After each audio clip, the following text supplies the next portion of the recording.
Welcome to the Friday edition of Once World. And I know I've been missing in action a lot and I'm going to continue to be missing in action for some time because my publishing is reaching critical phases. I've got a deadline on December 1st, which I'm really working very hard to meet. And in some ways it's been good because this year, 2024, I didn't realize until I just looked back on my resume, I published 4 books this year. Well, I haven't quite finished. I mean, the last one is coming out in December. But 4 books in 1 year. You know, considering that I went about 15 years without publishing anything. Oh, well, without publishing books. I published articles. But it's good, but it's also backbreaking. But I'm going to do a little cooking today. I'm going to make breakfast burritos from New Mexico. So let's get started with that.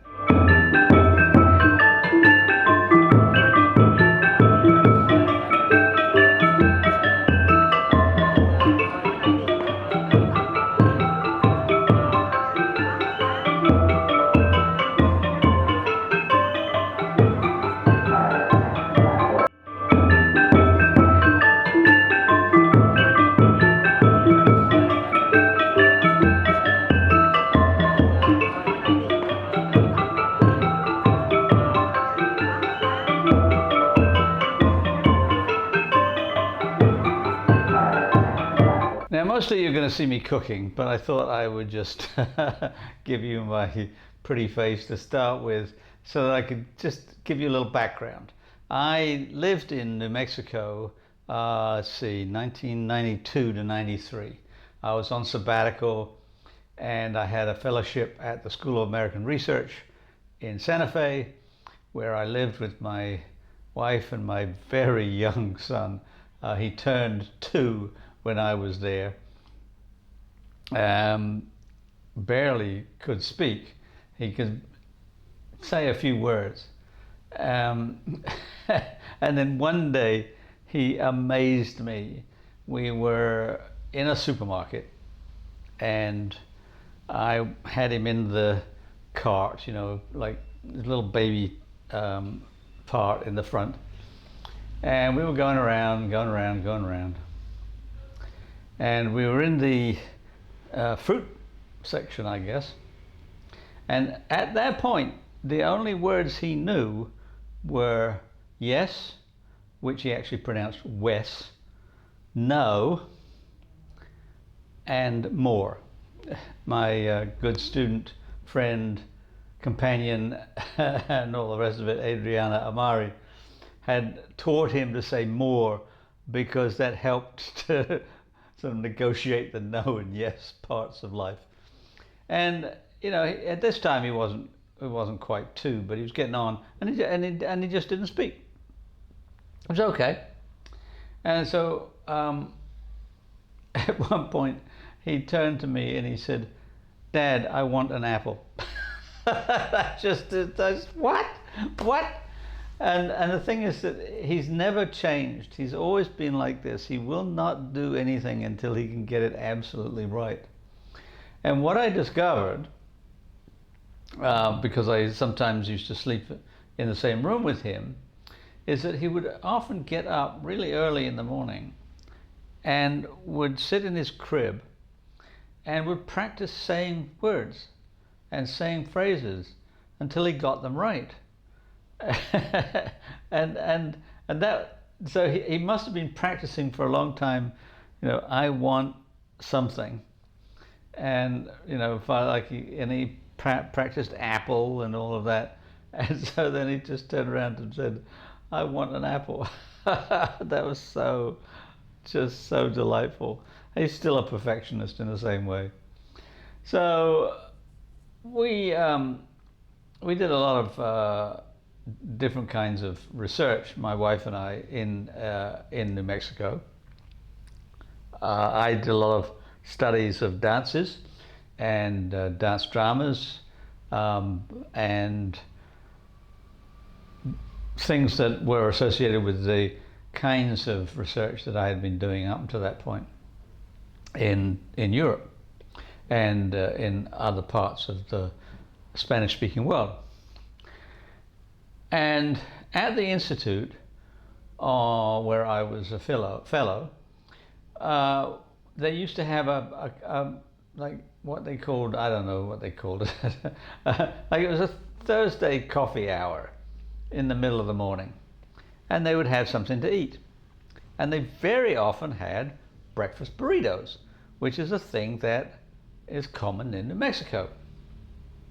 And I loved them. And the ones that they made there were fairly basic. You start with a flour tortilla. And let me just also give you a little language lesson here too. The word, which I'll see if I can put up on a crawl here for a little bit, has a double L in it. And if you pronounce Spanish like somebody from Mexico City, you will call it a tortilla. And if you are from Madrid and you speak Castilian Spanish, you will call it a tortilla. But I'm from Argentina, from Buenos Aires, and we speak a dialect called Rio Platense, and the double L in Rio Platense is je. So I pronounce it tortilla. We also pronounce the Y sound the same way, je. So I, first person singular, in Castilian or in Mexican Spanish is yo. In Argentinian Spanish is yo. Yo soy argentino. So anyway, the breakfast tortilla starts with, the breakfast burrito starts with a flour tortilla. It's something that's more common in New Mexico than in Mexico, where they tend to use corn tortillas for like when you make tacos and so forth.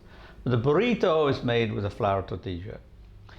And the most basic ones are potatoes, onions, eggs, maybe some cheese, wrapped in the flour tortilla.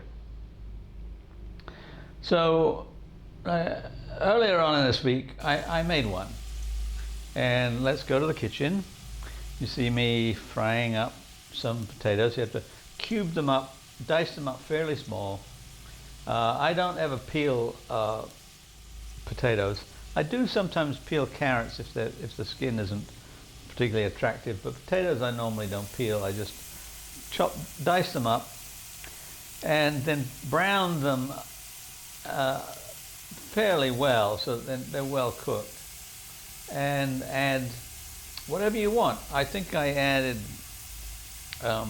shallots here, and then fry an egg, mix it all together, wrap it up in the flour tortilla, and there's your breakfast burrito. Now, normally I would have added something to this, like a hot sauce, or in New Mexico they often add green chilies, or you can have a green chili sauce, which you can either dip it into or you can insert into the tortilla itself. So I did that earlier on in this week, and then today I went to the store to get some extra ingredients, partly because I was out of potatoes and partly because I wanted to buy a few fancy things. And I started again, same way, but now I had some extra ingredients. I started off by making the fried potatoes, same. Or whatever you do with breakfast burritos, you're always going to end up frying some diced potatoes. I added some shallots, but then I also added sausage, which is very common in New Mexico as well, although it was not this kind of sausage. The sausage that I used here is a Cambodian spicy sausage, because I can't get Spanish chorizo or anything like that. But I didn't want to use just breakfast sausages, so these Cambodian spicy sausages are good addition. and the egg. You always need the egg as well. So this one was, the base was potato, sausage, and egg with a little bit of shallot as well. But then I wanted to make a burrito grande, and for that I added a mix of avocado and tomato and fresh shallots. So I chopped up the tomato, scooped out some avocado, and I had a little bit of extra chopped shallot. So start again with potatoes, sausage, and the shallots. I also added a little bit of cheese at the very end so that it melt down, and put it into the burrito, and on top place the tomato, avocado chopped up, and cilantro, and then roll it all up and yum it down. And again, I could have added a hot sauce or something like that, but I didn't need to. But I had a lot of my extra ingredients left over, so I chopped up the remainder of the avocado and tomato and cilantro, and added some lime juice and made guacamole. There it is. I'm going to go back to my publishing, and I don't know when I'll see you again, but I hope you have a jolly weekend. Tomorrow is Independence Day in Cambodia, so I don't know what I'm going to be doing except writing. I probably won't go out. But have a good weekend, and I don't know when I'll see you again, but I hope all goes well with you. Take care.